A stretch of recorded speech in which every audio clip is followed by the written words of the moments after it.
বিশুরপাড়া হামিদুলের গোল থেকে গরু চুরি আছে।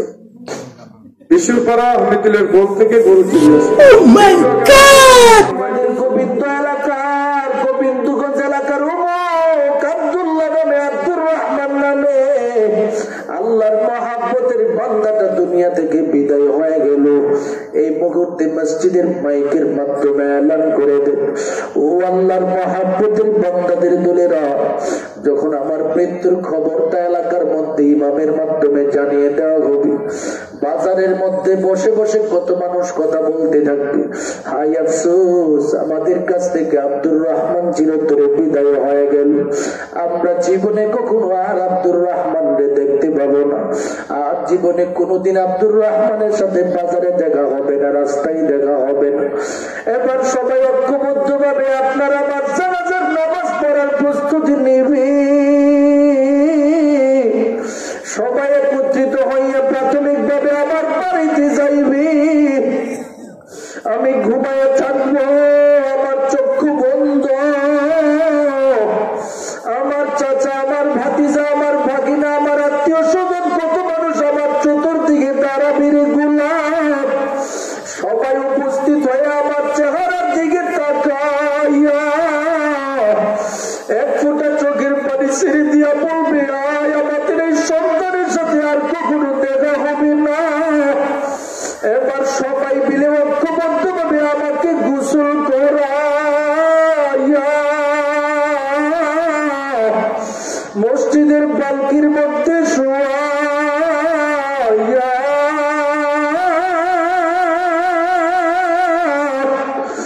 সবাই আমাকে নিয়ে আবার জানাজার নামাজ পড়ানোর জন্য প্রস্তুত হয়ে যাবে। আমার মহাব্বতের বিবির দাদা হবে, ওরে আব্দুর রহমানের বিবি শেষ দেখা নিজের স্বামীকে দেখে নাও, একটু তাকে বিদায় দিয়া দাও। বিবি আবার পর্দাশীলা অবস্থায় স্বামীর কাছে আগমন করবে, স্বামীর চেহারার দিকে তাকায় তাকায় চোখের পানি ছেড়ে দিয়া কান্নার পর কান্না করবে, আর ডেকে ডেকে বলবে, স্বামী গো,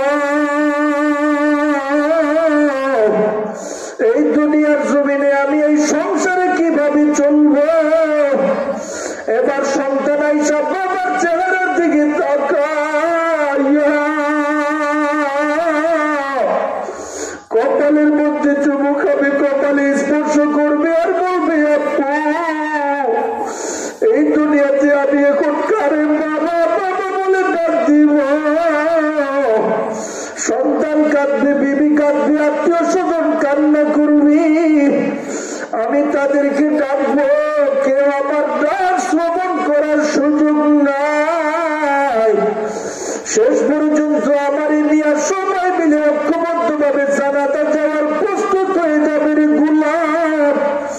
প্রত্যেকটা মানুষ আমার নিয়ে জানাজার নামাজ আদায় করে দিয়া ইমাম সাহেব বলবে, আর দেরি করা যাবে না, কবরমুখী হও। এবার আমার নিয়ে সবাই মিলে কবরস্থানে চলে যাবে। আমি আমাকে কবরস্থানে নেওয়ার পর তাকায় দেখবো আমার সন্তানটা কবরস্থানে নেমে পড়লো, মহাব্বতের ভাতিজাটাও নেমে পড়লো, ভাগিনাটাও নেমে পড়লো। এরই আল্লাহর মহাব্বতের বান্দাদের দলেরা, আমি তাকায় তাকায় শুধু দেখবো, কিছু বলারও সুযোগ নাই, কোনো কথারও সুযোগ নাই। এবার আমি দেখবো আমার ভাগিনা আমাকে কবরে রাখিয়া উঠে যায়, আমার ভাতিজা উঠে যায়, আমার মহাব্বতের সন্তানটা উঠে যায়। আমি আবার চোখের পানি ছেড়ে দিয়া কাঁদবো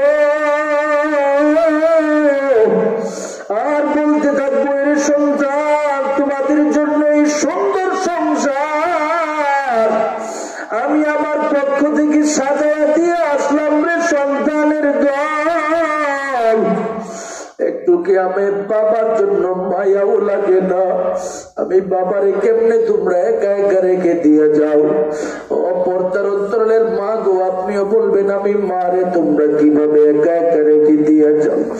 সন্তানরা চলে যাবে, আমার নবী বলেন ঠিক এই মুহূর্তের মধ্যে দুজন ফেরেশতার আগমন ঘটবে। জিজ্ঞাসা করবে তোমার রবের পরিচয় দান করো, জবাব যদি দিতে পারো সফল। এবার জিজ্ঞাসা করবে তোমার ধর্মের পরিচয় বলো, জবাব দিতে পারলে সফল। এবার আমার নবী বলেন আমি নবী মুহাম্মদুর রাসূলুল্লাহর সূরত চেহারাটাকে উপস্থাপন করে বলবে তার পরিচয় দাও, জবাব দিতে পারলে তুমি সফল হয়ে যাবে। আল কবরু রাউযাতুম মির রিয়াজিল জান্নাহ, সাথে সাথে তোমার কবরটা হয়ে যাবে জান্নাতের বাগান। এবার আমার নবী বলেন ও আমার দয়ার উম্মতের দলেরা ভালো করে শুনে নাও, যদি সেই সমস্ত প্রশ্নের জবাব সঠিকভাবে না দিতে পারো রে গোলাম, দুনিয়ার হায়াতকে কাজে না লাগাইয়া দুনিয়ার জীবনের প্রতিটা মুহূর্তকে সঠিকভাবে কাজে লাগাও নাই, যার ফলে রবের পরিচয় দেওয়া তোমার জন্য কঠিন হয়ে যাবে। তোমার নবীর পরিচয় দেওয়া বড় কঠিন হয়ে যাবে। তোমার জিন্দেগীর মধ্যে যেই ধর্মের মধ্যে তুমি চলছিলা ধর্মের পরিচয় দেওয়া কঠিন হয়ে যাবে।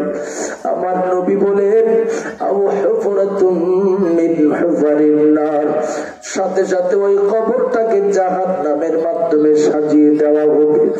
এরে আল্লাহর বান্দা, আমার নবী বলেন প্রাথমিক যে শাস্তিটা শুরু হয়ে যাবে, নাফরমান গুনাহগার ব্যক্তিটা তাকায় ডানে বামে তাকায় দেখবি তার দুই দিকের মাটি অনেক দূরে চলে গেল। হঠাৎ করে দূর থেকে সেই মাটিগুলো সামনের দিকে আসিয়া এরে আল্লাহর বান্দাদের দল নাফরমান ব্যক্তিটার উপরে কবর এমন জোরে একটা চাপ মারবে গো, এক একটা চাপের কারণে আমার নবী বলেন একটা হাড্ডি আর একটা হাড্ডির ভিতরে ঢুকে যাবে। নাফরমান ব্যক্তিটা চোখের পানি ছেড়ে দিয়া কাঁদবে আর ডেকে ডেকে বলবে ওগো দয়ার আল্লাহ, আমার মতো অপরাধী এই দুনিয়ার জমিনে কেউ নাই। ওরে মালিক, আজকে অপরাধের কারণে যে শাস্তি শুরু হয়ে গেছে আল্লাহ, একটু যদি আমার উপরে দয়া না করেন আমার যাওয়ার মতো কোনো পথ নাই। আমার মালিকের পক্ষ থেকে ডাকা হবে রে গুনাহগার, তোমার গ্রামের মধ্যে আলেম সমাজ কি ছিল না, তোমার ইমাম ছিল না, তোমার মুয়াজ্জিন কি ছিল না, তোমার নেককার আলেম উলামা কি তোমার সম্মুখে কবরের ব্যাপারে মেসেজ দেই নাই, তোমার সমাজের উলামা ইকরামরা কি কবরের ব্যাপারে ঘোষণা দেই নাই, হাসরের ব্যাপারে ঘোষণা দেই নাই, তুমি কি তাদের কথা মোতাবেক চলতে পারো নাই? গুনাহগার বান্দা এবার বলবে আল্লাহ আর একটু সময় দেন আমাকে, দুনিয়াতে একটা সময় দেন, সুযোগ দেন, আবার ঘুরে আসে। আমার মালিক বলবে গুনাহগার রে আর সুযোগ দেওয়া যাবে না। এই কারণে আমার নবীজি সতর্কবাণী দিয়ে দেই বান্দা, তোমার জীবনের যে সময় আমার রবের পক্ষ থেকে দান করা হয়েছে, এক নম্বরে শাবাবাকা ক্বাবলা গারাবিক, তোমার জীবনের যৌবন নামক সময়টাকে কাজে লাগাও। তোমার জীবনে বার্ধক্য নামক সময় আগমন করার পূর্বে সুস্থতার সময়টাকে কাজে লাগাও। এরপরে নবী বলেন অবসরের সময়কে কাজে লাগাও, অর্থনৈতিক সময়টাকে পরিপূর্ণভাবে কাজে লাগাও। শেষ কথা আমার নবী বলেন ওয়া হায়াতাকা ক্বাবলা মাউতিক, জীবনে হায়াত নামক মহান দৌলতটাকে মরণ আগমন করার পূর্বে কাজে লাগাও। যদি পরিপূর্ণভাবে এই সময়টাকে কাজে লাগাইয়া আমার রবের দরবারে যেতে পারো রে উম্মত, আমার নবী বলেন তোমার জিন্দেগিটাকে আমার আল্লাহ সকল প্রকারের ধ্বংস থেকে হেফাজত করে দিবে। সুবহানাল্লাহ বলেন মুসলমান। তাহলে আমার তেলাওয়াতকৃত সূরার শুরুতে আমার রব আমাদের সামনে সময়ের গুরুত্ব বুঝায় বলতেছে, বান্দা জীবনের প্রতিটা সেক্টরে প্রতিটা সময়কে তুমি পরিপূর্ণভাবে কাজে লাগাতে থাকো, যত বেশি পারো কাজে লাগাও, তত বেশি আমি রব তোমাকে সফলতা দান করবো। সুবহানাল্লাহ। এরপরে 2 নম্বরে আল্লাহ পাকের পক্ষ থেকে মানব জাতির সম্মুখে কঠোর ভাষায় একটা ধমকি প্রদান করে দেয়, এরে বান্দা শুনে নাও, ইন্নাল ইনসানা লাফি খুসর, ও বান্দা দুনিয়াতে যত মানুষ আছে সব কিন্তু ক্ষতির মধ্যে আছে, সব ধ্বংসের মধ্যে রয়েছে, সব কিন্তু জাহান্নামীদের অন্তর্ভুক্ত হয়ে যাচ্ছে। তবে বান্দা ভালো করে শুনে নাও, 4 প্রকারের ব্যক্তি আমি আল্লাহ পাক তাদেরকে আলাদা করে ফেললাম, যারা তাদের সময়টাকে পরিপূর্ণভাবে কাজে লাগায়া ইমানের গুণে গুণান্বিত হবে, আমলে সালেহাতের গুণে গুণান্বিত হবে। 3 নম্বরে আল্লাহ বলেন ওয়া আমিলুস সালিহাত ওয়া তাওয়াসাউ বিল হাক্কি, তাওয়াসাউ বিল হক, নিজেও সত্যের উপরে অটল থাকবে, অপর ভাইকে সত্যের দিকে ডাকবে, নিজে ঈমানের উপরে অটল থাকবে, আমলে সালেহাতের উপরে অটল থাকবে, অপর ভাইকে ঈমান এবং আমলে সালেহাতের দাওয়াত দিবে। নিজে যেমন দ্বীনের দাওয়াত প্রদান করবে, দ্বীন কায়েমের স্লোগান দিবে, অন্য ভাইকে দ্বীন কায়েমের জন্য তার রাস্তার দিকে আহ্বান করবে, দাওয়াত দিবে। কেন আহ্বান করবে রে গোলাম? তার পিছনে কারণ কি হতে পারে? আল্লাহ বলে তোমাদের মতো মানব জাতিদেরকে আমি আল্লাহ প্রেরণাই করেছি, তোমার জীবনটাকে এইভাবে সাজাইবা। কুনতুম খায়রা উম্মাতিন উখরিজাত লিন-নাস তা'মুরুনা বিল মা'রুফি ওয়া তানহাউনা আনিল মুনকার। ওরে বান্দা, তোমরা হলো শ্রেষ্ঠ জাতি, তোমাদেরকে প্রেরণ করেছি 2টা কাজ সঠিকভাবে করবা।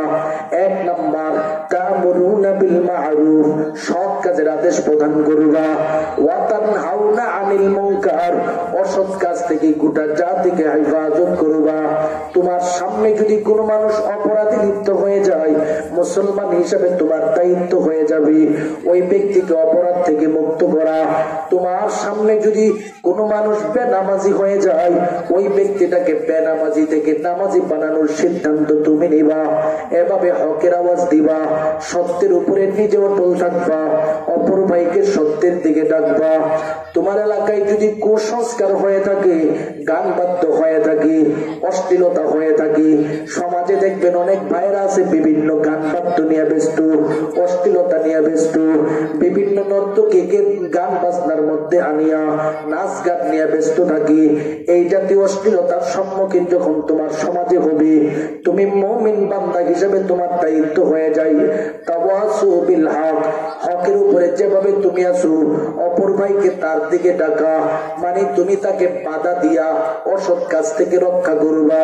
কারণ আমার নবী ঘোষণা প্রদান করে দেয়, قال رسول الله صلى الله عليه وسلم من رأى منكم منكرا فليغيره بيده فإن لم يستطع فبلسانه وإن لم يستطع فبقلبه وذلك أضعف الإيمان।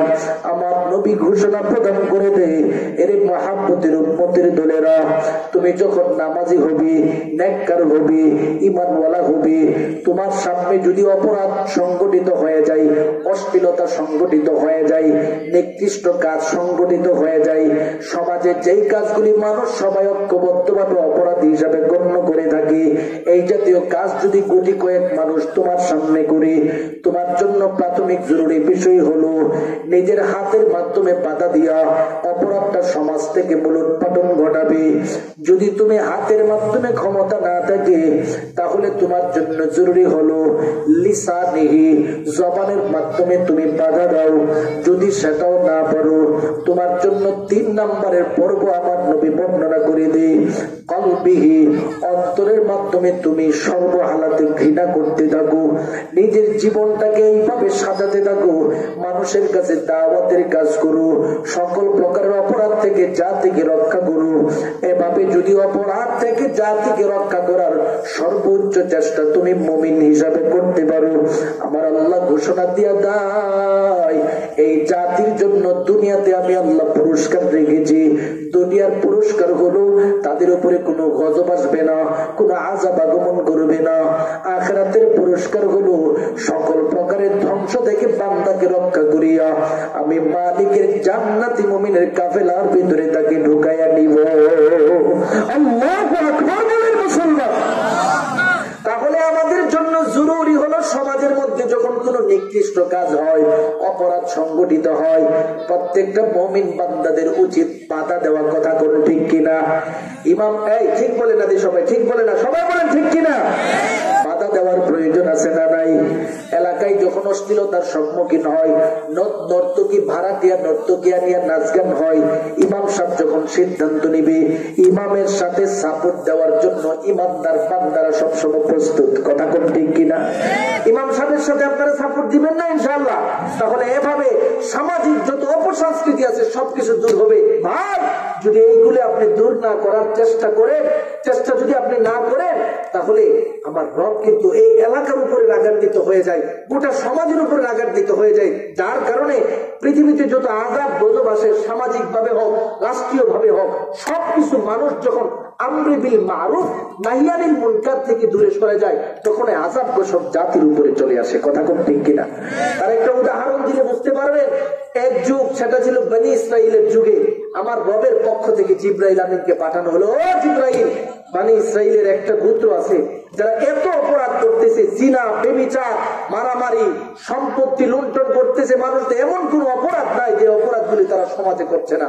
এই সমাজের মানুষ রাখার কোনো প্রয়োজন নাই। এবার জিবরাইল আমিন আসছে, আয়েশা গোটা এলাকার মধ্যে তালাশ করতেছি। তালাশ করতে করতে সমস্ত মানুষের অবস্থা দেখে একই অবস্থা, সবাই বিভিন্ন অপরাধের মধ্যে লিপ্ত। অনেকে মানুষের সম্পদ লুণ্ঠন করতেছে, অনেকে নারীদেরকে একা একা পাইয়া দর্শন করতেছে, জুলুম করতেছে। যাদের ক্ষমতা নাই, টাকা পয়সা নাই, গরিব গরিব মানুষদেরকে অত্যাচার করে করে বাড়িহীন করে দিচ্ছে, ভূমিহীন করে দিচ্ছে, সম্পত্তির সমূহকে লুণ্ঠন করে নিচ্ছে। এই দৃশ্যটা দেখার সাথে সাথে জিবরাইল আমিন আবার সিদ্ধান্ত নেই, রবের নির্দেশ মোতাবেক এই সমাজের মানুষকে ধ্বংসের সম্মুখীন করবে। হঠাৎ করে তাকায় দেখে ওই সমস্ত মানুষদের মধ্য থেকে একটা মানুষ ঘরের কোন এক কর্নারের মধ্যে বসে বসে আমার মালিকের নামে তাসবিহ জপতেছে, সুবহানাল্লাহ, আলহামদুলিল্লাহ, আল্লাহু আকবার, লা ইলাহা ইল্লাল্লাহ, এভাবে জিকির আজকার নিয়ে মগ্ন। পাশাপাশি আমার মালিকের কুদরতি কদমের মধ্যে সেজদায় লুটে পড়তেছে। দৃশ্যটা দেখার সাথে সাথে জিবরাইল আমিন আবার রবের কাছে বলে, আল্লাহ, এই সমস্ত বান্দাগুলোকে কেমনে আমার পক্ষ থেকে ধ্বংস করে রে আল্লাহ। সবাই যদিও নেকের মধ্যে নাই, কিন্তু একটা মানুষ তো আপনি মালিকের নাম নিয়ে প্রতিটা মুহূর্ত সময় পার করতেছে। আমার আল্লাহ বলে, যেই ব্যক্তিটা নেক আমলের মধ্যে আছে তাকে সহকারে গুনাহগার গুলোকে তুমি ধ্বংস করে দাও। এবার সব কিছু কমপ্লিট করে দিয়া যখন রবের দরবারে চলে গেল, জিবরাইল আমিন এবার আমার আল্লাহর দরবারে ডেকে ডেকে বলেন, আল্লাহ, একটা রহস্য বুঝতে পারি নাই, একটা নেককার ব্যক্তিকে ধ্বংস করার জন্য আপনি ঘোষণা দিয়েছেন রে আল্লাহ। ব্যাপারটা কি, বিষয়টা তো মুহূর্তের জন্য বুঝতে পারি নাই। আল্লাহ বলে, রে জিবরাইল, যেই ব্যক্তি নেকের কাজ করতেছে, আমি মালিকের কুদরতি কদমে সেজদা দিতেছি, ওই ব্যক্তিটা আসলে আমি আল্লাহর নিকটে বড় নেককার, বড় বুজুর্গ। কিন্তু আমি আল্লাহর মূল নীতি হলো, তুমি যতটুকু নেক আমল করবা, যতটুকু ঈমানের উপরে অটল থাকবা, তুমি যদি দিন কায়েমের স্লোগান দাও, অপর ভাইকে দিন কায়েমের স্লোগানের সম্মুখীন করিয়া ঈমানের উপরে, আমলের উপরে অটল থাকার ব্যবস্থা করবা। সমাজে যদি অপরাধ হয়, সমাজের প্রতিটা মানুষকে অপরাধ থেকে রক্ষা করা, কিন্তু ওই ব্যক্তিটা নিজে একা একা জাহান্নাম থেকে বাঁচতে যায়, তার প্রতিবেশী সমাজের মানুষ জাহান্নামের মধ্যে চলে যাচ্ছে, তার কোনো টেনশন নাই। যার কারণে আমি রবের মূলনীতি হলো, এই জাতিদের উপরে আমভাবে আমি আল্লাহ আযাব দিয়ে থাকি, আর এই আযাবের ভিতরে নেককার গুনাহগার সবাই ঐক্যবদ্ধ ভাবে আযাবের সম্মুখীন হতে হয়। নাউযুবিল্লাহি মিন যালিক বলেন, নাউযুবিল্লাহ বলেন। তাহলে বলেন তো দেখি, আমার সমাজকে, আমার রাষ্ট্রকে যদি আযাব থেকে রক্ষা করতে চায়, আমরে বিল মারুফ নাহি আনিল মুনকার, সৎ কাজের আদেশ দেওয়ার প্রয়োজন আছে না নাই? অসৎ কাজ থেকে জাতিকে হেফাজত করার প্রয়োজন আছে না নাই?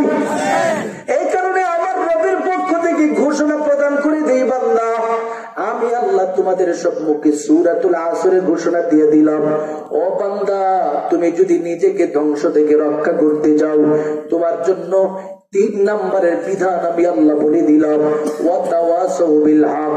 1 নম্বর ঈমান, 2 নাম্বার নেক আমল, 3 নাম্বার তাওয়াসু বিল হক, নিজেও ঈমান আমলের উপরে অটল থাকবা, অপর ভাইকে তার দিকে তুমি ডাকবা, সত্যের প্রতি আহ্বান করবা।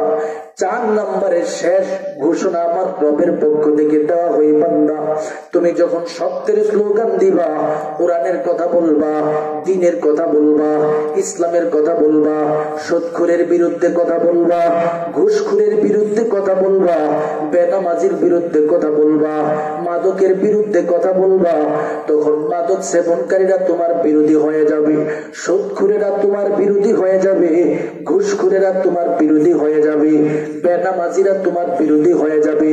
বিরোধী হয়েই তো তারা ক্ষান্ত থাকবে না, তারা তোমার উপরে অত্যাচার নির্যাতন করার জন্য নিজেদেরকে প্রস্তুত করবে। তুমি কেন তাদেরকে দাওয়াত দিবা? যার কারণে তারা অত্যাচার করবে, নির্যাতন করবে। যদি আঞ্চলিক ক্ষমতা থাকে, আঞ্চলিক ভাবে তোমাকে আঘাত করবে। যদি রাষ্ট্রীয় ক্ষমতা তার হাতে থাকে, তোমাকে জেল হাজতের সম্মুখীন করে দিয়া বিভিন্ন ভাবে হুমকি ধমকি দিবে, রিমান্ডের সম্মুখীন করবে। ঠিক এই সময়ের মধ্যে 4 নম্বর বিধানটার উপরে তুমি আমল করবা, সেটা হলো তাওয়াসু বিস সবর, সবরের উপরে সবসময় অটল থাকবা। কারণ ঈমান নামক মহান দৌলত, এটা এমন একটা দৌলত রে বান্দা, এটার উপরে বিভিন্ন ঝড় আগমন করবে, আঘাত আগমন করবে। তুমি যদি সবরের সাথে পরিপূর্ণভাবে ঈমানের উপরে, আমলের উপরে, দাওয়াতের উপরে অটল থাকতে পারো, আমার আল্লাহ ঘোষণা দিয়া দেয়, সাহাবায়ে কেরামরা যেই পথে জান্নাতে চলে গেল, তোমাদেরকে সেই পথে জান্নাতি মুমিনের কাফেলায় ঢোকাইয়া দিব। সুবহান। সাহাবায়ে কেরামরা কোন পথে জান্নাতে গেল? সাহাবায়ে কেরামরা ঈমান আনছে, অত্যাচারিত হয়েছে কি হয় নাই? সাহাবায়ে কেরামরা নির্যাতনের সম্মুখীন হয়েছেন, অত্যাচারের সম্মুখীন হয়েছেন। কি পরিমাণে অত্যাচার! ঈমান যেদিন আনছে এদিন থেকে বাড়ি থেকে এই মুহূর্তে চলে যাও। ঈমান যেদিন আনছে সেদিনে নিজের সম্পত্তিটা পর্যন্ত নিতে দেয় নাই। ঈমান যেদিন আনছে সেদিন থেকে তার আত্মীয় স্বজন সবগুলো থেকে সে মাহরুম হতে বাধ্য হয়েছে, নবী মুহাম্মদ রাসূলুল্লাহর নিকটবর্তী হতে বাধ্য হয়েছে। আর কোথাও তার আপন বলতে কিছুই ছিল না। তার একটা এক্সাম্পল যদি আমি জাতির সম্মুখে উপস্থাপন করে স্পষ্ট হয়ে যাবে। নবীর একজন সাহাবীর ওয়াকিয়া কিতাবের মধ্যে এসেছে। অনেক সাহাবা ইকরামের ওয়াকিয়া আপনারা জীবনে শুনেছেন। আমি শুধু শেষ আমার আলোচনা ইতি টানার আগে একটা ঘটনা বলে আমার আলোচনাটা শেষ করব। দিলটাকে নরম করে আপনারা সকলে কথাটা শোনার চেষ্টা করবেন।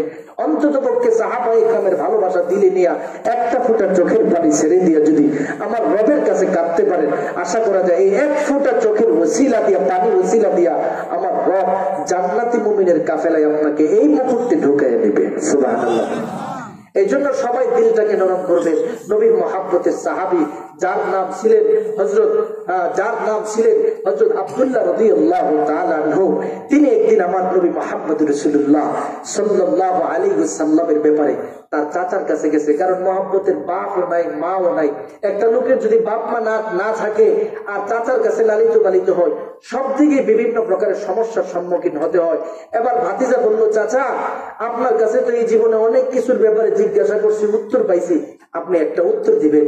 মুহাম্মদ সাল্লাল্লাহু আলাইহি ওয়াসাল্লাম নামে যে নবীর কথা আমি শুনি, তিনি দ্বীনের দাওয়াত দেন, কোরআনের দাওয়াত দেন, সৎ কাজের আদেশ দেন, অসৎ কাজ থেকে জাতিকে রক্ষা করে। এই যে ব্যক্তিটার আদর্শ কেমন, আখলাক কেমন, একটু আমার সম্মুখে বলবেন। চাচা এবার নিরপেক্ষ ভাবে বলতেছে, তুমি শুনতে চাও? মুহাম্মদ রাসূলুল্লাহ এমন একজন ব্যক্তি, জীবনে আমরা তার কাছ থেকে একটা মিথ্যা শব্দ শুনি নাই। সুবহানাল্লাহ। এই জীবনে তিনি কারোর সামনে একটা মিথ্যা কথাও বলে নাই। 2 নাম্বার, তিনি আমানতের খেয়ানত করে নাই। এবার ভাতিজা বলতেছে, চাচা যেই লোকটা জীবনে কখনো মিথ্যা কথা বলে নাই, যেই লোক জীবনে কখনো আমানতের খেয়ানত করে নাই, দুনিয়ার ক্ষেত্রে মিথ্যা কথা বলে না, ওই ব্যক্তি আমার রবের ব্যাপারে কিভাবে মিথ্যা কথা বলে এটা আমার বুঝে আসে না। চাচা আপনি কি একটু চিন্তা করে দেখতে পারেন না? দেখেন না এই রবের উপরে ওই ব্যক্তি যে দাওয়াতটা দেয়, দাওয়াতটা গ্রহণ করতে পারেন কিনা। চাচা বলে, ভাতিজা যদি গ্রহণ করে ফেলি তাহলে গোটা এলাকার মানুষ সমালোচনা করবে, আমি সমালোচনা সহ্য করতে পারবো না। ভাতিজা বলে, চাচা আপনি সমালোচনা সহ্য করতে না পারেন, আমি ভাতিজা করতে পারবো।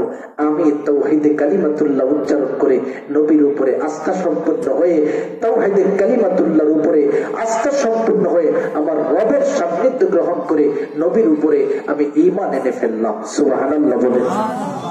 জবান থেকে উচ্চারণ করে দেই, আশহাদু আল্লাহ ইলাহা ইল্লাল্লাহ। আমার সাথে পড়ে আশহাদু আল্লাহ ইলাহা ইল্লাল্লাহ ওয়া আশহাদু আন্না মুহাম্মাদান আবদুহু ওয়া রাসূলুহু।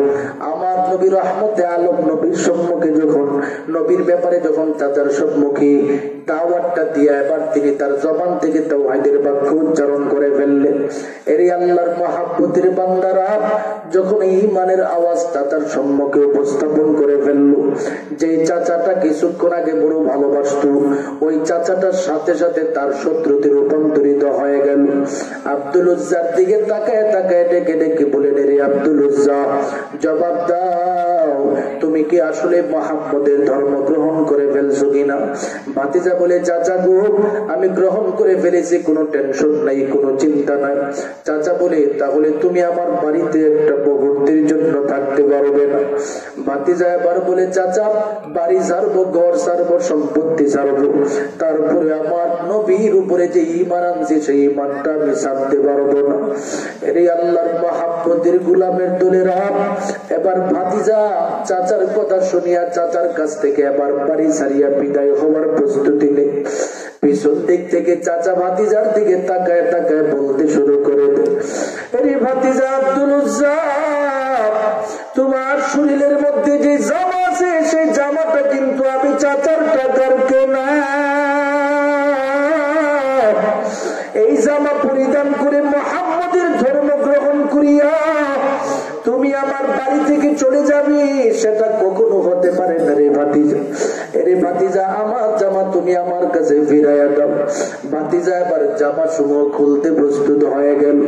নিচের লঙ্গিটা ছিল, এই লঙ্গিটার মধ্যে পর্যন্ত আঘাত করলো, বলে, ভাতিজার এই লঙ্গিটাও আমার টাকার কেনা, এই লঙ্গিটা নিয়ে তুমি একটা মুহূর্তের জন্য আমার বাড়ি থেকে বের হতে পারবে না। টান দিয়া লুঙ্গিটাকে খুলে ফেলে আঘাত করে জমিনের মধ্যে ভাতিজাটাকে ফালাইয়া দেয়।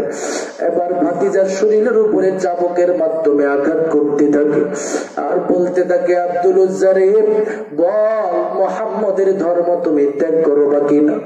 আব্দুল উজ্জা বলে, চাচা গো, আপনি যদি আমাকে মেরে ফেলেন, তারপরে ঈমান নামক মহান দৌলত থেকে নিজেকে দূরে সরাবো না। শেষ পর্যন্ত এই মহব্বতের ভাতিজাটাকে উলঙ্গ বানাইয়া শরীরের উপরে আঘাত করতে করতে ঘাড় ধাক্কা দিয়া বাড়ি থেকে বের করে দেয়। রে আল্লাহর বান্দা, আমার নবীর মহব্বতের সাহাবী এবার কদম কদম হাঁটি বিদায় বিদায় চোখের পানি ছেড়ে দিয়া কান্দা আর ডেকে ডেকে বলে, রঘু দয়ার আল্লাহ, আমার কোন অপরাধ নাই, আমি শুধু আপনার নবীর উপর ঈমান আনলাম, যার কারণে আজকে আমি অত্যাচারিত হইলাম, আঘাতের সম্মুখীন হইলাম। ওরে দয়ার আল্লাহ, তুমি আমার লাঞ্ছিত করিও না। শেষ পর্যন্ত নবী সাহাবী কোথায় যাবে, কার কাছে যাবে, যাওয়ার তো কোনো পথ নাই। আমার নবী রহমতে আলম নবীর দরবারে উপস্থিত হয়ে গেল। গোটা শরীর রক্তাক্ত নিয়ে আমার নবীর সম্মুখে দাঁড়ায়া যায়। নবী আমার রক্তাক্ত হালাতে সাহাবীর দিকে তাকায় তাকায় বলে, আব্দুল উজ্জা, কি ব্যাপার, তোমার এই হালাত কে করলো? আব্দুল উজ্জা বলে, নবী গো, চাচা আমার উপরে অত্যাচার করেছে, কেন আপনার উপরে ঈমান আনলাম। আমার নবী বলেন, রে আব্দুল উজ্জা, দুনিয়াতে কি তোমার বাবা নাই, মা নাই? আব্দুল উজ্জা আবার ডেকে ডেকে বলেন, চাচা গো,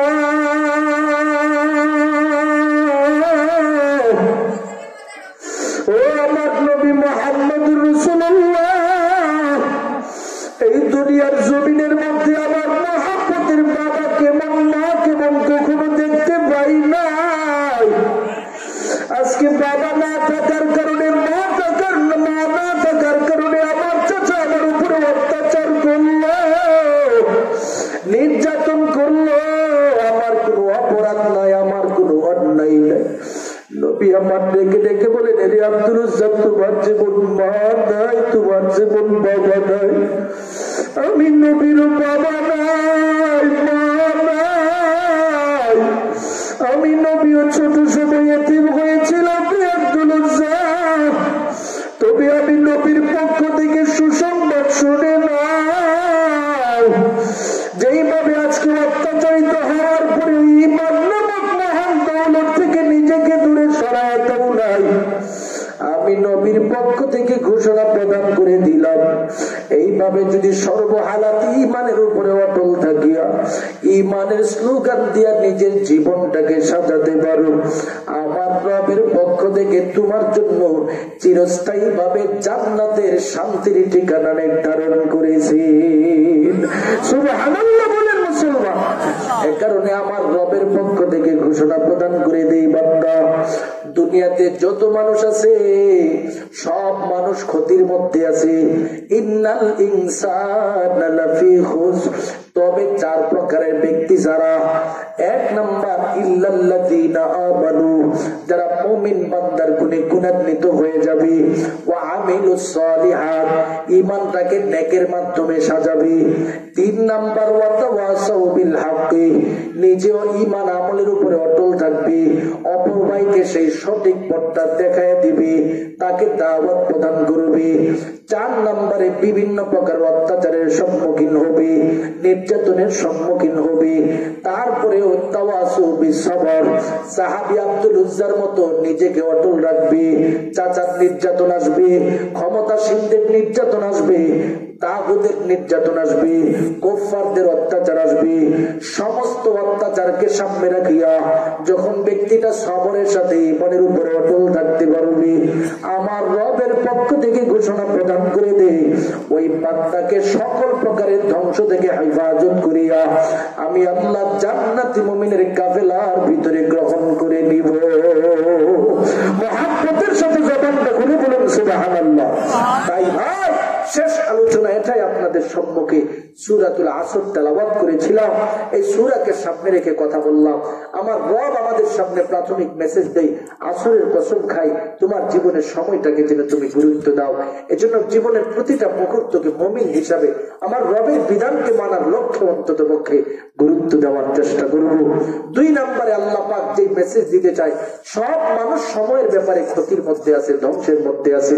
তবে জাতি যদি ক্ষতি থেকে নিজেকে বাঁচাতে চাই, ধ্বংস থেকে নিজেকে বাঁচাতে চাই, আল্লাহ বলেন ইল্লাল্লাযীনা আমানু, বান্দা যেন ঈমানটাকে মজবুত করে, ওয়া আমিলুস সালিহাত, সেই ঈমানটাকে নেকের মাধ্যমে সাজায়।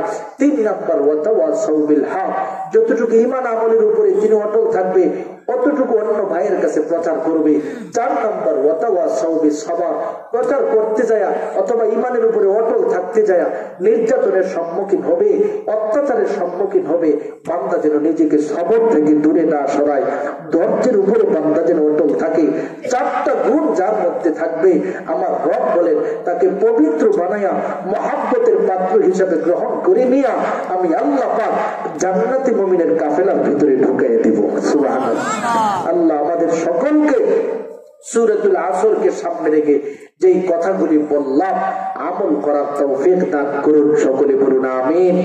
আপনারা সকলেই মাদ্রাসাকে ভালোবাসেন, দ্বীনকে ভালোবাসেন, ইসলামকে ভালোবাসেন, এই দ্বীনের মার্কাজকেও আপনারা ভালোবাসেন, এটা আমি জানি। আপনাদের যিনি সভাপতি সাহেব রয়েছেন, যিনি আমার পাশে বসা, ওনার পক্ষ থেকে আমার কাছে একটা অনুরোধনামা পাঠিয়েছে, সেটা হলো আপনাদের এলাকায় আপনারা সকলে দিল খুলে মাদ্রাসার মধ্যে দান করে থাকেন। আমার আগেও দান করেছেন। আমি মুসাফির মানুষ, কেউ যদি নিজের নেককার মহাব্বতের বাবা মার একটা নেককার সন্তান হিসাবে, দাদা দাদির নেককার একজন নাতি হিসাবে, মহাব্বতের নানা নানির নেককার একটা নাতি হিসাবে মাদ্রাসার